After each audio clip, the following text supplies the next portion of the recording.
Hey there, welcome to episode 370 of the Find Your Food Voice podcast. I am Julie Duffy Dillon, registered dietitian and your host. Welcome to our summer minisodes, fellow voice finders. There's no music or editing, so you'll notice it's a little rougher around the edges. It's just the content we are gravitating toward while in the summer chaos and fun. This episode is all about experiencing a binge after panic hunger. Listen to this if you need it in the moment. And one thing I know to be true, binging or out of control eating experiences, they occur as you are finding your food voice. You'll probably experience more of them as you move away from dieting or try out intuitive eating. It really is okay. Keep in mind, binges or other out of control eating experiences don't mean you are doing anything wrong. What I've noticed is there's usually an uptick in binges, and they signal repair is happening. I remember reading through a client's food journal. I saw a starred entry. We had been discussing different types of hunger, meal hunger versus snack hunger. And when I asked him about it, the client exhaled loudly and told me that meal hunger was different. It felt panicky and rushed. Reading through more of Paul's entry, I noticed he penciled in binge with a frown face. I looked at him and I could feel his shame from across the room. "You didn't do anything wrong, Paul," I said gently. But this is what my client said. "It felt wrong. I felt so calm and in control of my eating that day. I was thinking I was cured, but then I had a rush lunch and a stressful afternoon in client mediation. By the time I got home, I had my head in every pantry cabinet and just ate right out of the fridge.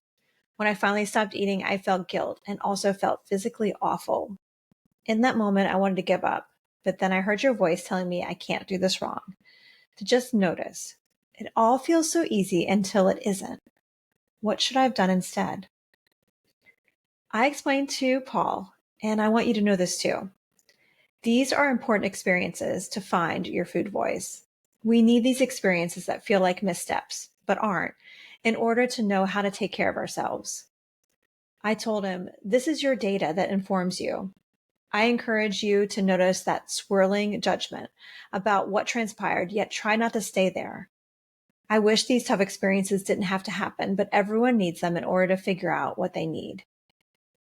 I asked my client if it was okay to ask some follow-up questions, and he nodded in approval. I asked him, "You mentioned you had a rush lunch. Do you remember what you had?" This particular client told me it was a box catered lunch that had a chicken salad, apple, and a roll. He said, "Thinking back, I remember working on that afternoon's mediation. I knew it'd be stressful and didn't feel hungry at all. I tried to eat anyway because I knew I wouldn't be able to eat during the meeting. I think I picked at the apple and the salad. I didn't eat the roll." My client wondered, why did I lose my mind when I got home, though? I felt such an urgency to eat everything and anything under the sun. I remember thinking that I didn't have time to cook. I needed to just eat now. He said, "I truly felt like an animal ripping open the cabinet doors. I felt so out of control." Again, I could see the shame he was feeling as he was sharing this with me. It is so hard to admit this, and I wonder if it's hard for you to admit it too. These are moments that I recognize as so close to the soul. It is usually very protected information. So whoever you share this with, I hope they are gentle with you when you share it. This is what I wanted my client to know, and I want you to know too. It sounds like in that moment, your body and brain were overwhelmed with panic hunger. Panic hunger may feel out of control. Many call it binge eating.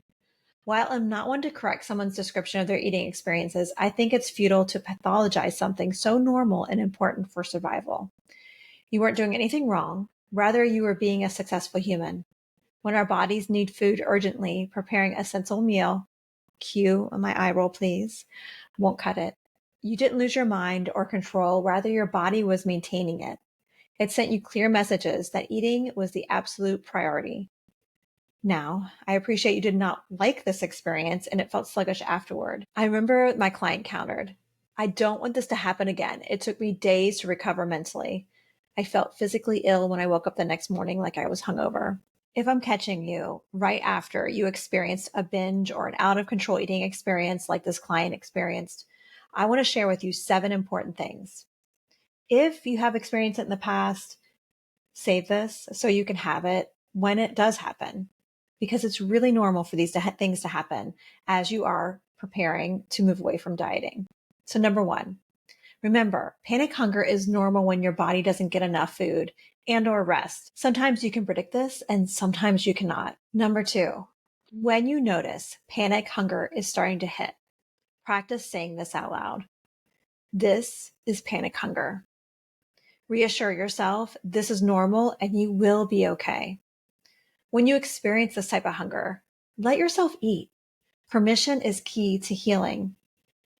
Even more, I encourage you to have plenty of ready to eat, shelf-stable food that you enjoy and feels energizing to you, especially as you're in your first steps moving away from dieting and restricting. Number three, resist the urge to allow only certain foods during panic hunger. Foods with positive diet culture messaging will leave you unsatisfied, stuck longer, and exhausted. Remember, prioritizing your healing, your relationship with food is healthy. Sometimes eating a cookie or chips or whatever is satisfying in that moment is the healthiest choice. I don't say this lightly. This is very important, while also easier said than done. It's normal for this to take lots and lots of practice. Number four, reassure yourself after you stop eating that your response to panic hunger is an evolved human trait. Look at you. You are just so complex and savvy. You are a more evolved being. This is absolutely not a weakness. You are being a successful human. Number five, once you feel calmer physically and emotionally, go through the last 8 to 12 hours. Be curious and compassionate about your self-care. Did you have a stressful day? Did you give yourself enough food throughout the day? Did you take any breaks? This may be obvious, like it was for my client, or it might not. Some of my clients need a number of panic hunger experiences that lead to this out of control eating to find their own themes. Number six, use this new data moving forward. Experiment with implementing more self-care. Did you not eat enough earlier in the day and that came before the panic hunger? Well, then experiment with adding more.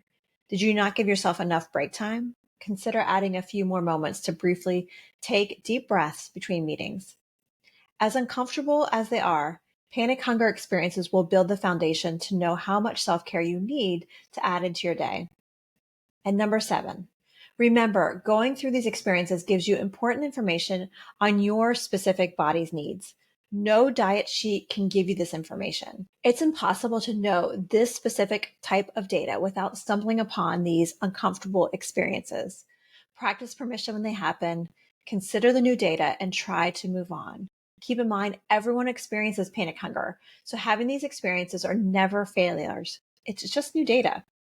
And that's a win. So there you have it. This is episode 370's mini-sode, all about binge eating after panic hunger. I hope it's helpful. Save this episode, like I mentioned earlier, for the times when you do need it. And remember, you're not failing. You are this evolved human being that is learning ways to mend your own relationship with food, no matter how complicated it is. And you need these experiences in order to move forward in that healing place. I will be back with another mini episode tomorrow, so I can't wait to share it with you. Bye for now.